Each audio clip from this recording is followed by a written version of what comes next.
కాలుతాంది, నాకే కాలుతాంది. ఆగరాదు 2 నిమిషాలు, నాకే కాలుతాంది. రా పిచ్చోళ్ళు, నాకే కాలుతాంది. 2 నిమిషాలు ఆగండి, మీకే పెడతా, బయట వాళ్ళకి ఎవ్వరికి పెట్టను. బయట నుంచి ఎవ్వరు రాదు, ఎవ్వరు తినరు, మీరే తింటారు. బా భలే కలిసిందిరా, భలే కలిసింది.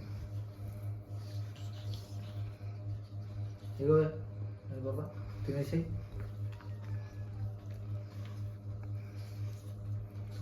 ఇగో అని పాప, ఇగో ఇగో బుజ్జులు. అరే దాన్ని తినని అంటారా, దాన్ని తినని అంటారా? అని కాడ పెట్టరా దానికి. నువ్వైతే నెమ్మది అస్త్రాలే వచ్చి మీద పడి తినాలి. అది వదిలిపెట్టి కాడ కూర్చొని అంట, అది అంటే వీళ్ళు ఆగుతారా? అరే ఇక ఒక్కదానికి పైన పెట్టా, పైన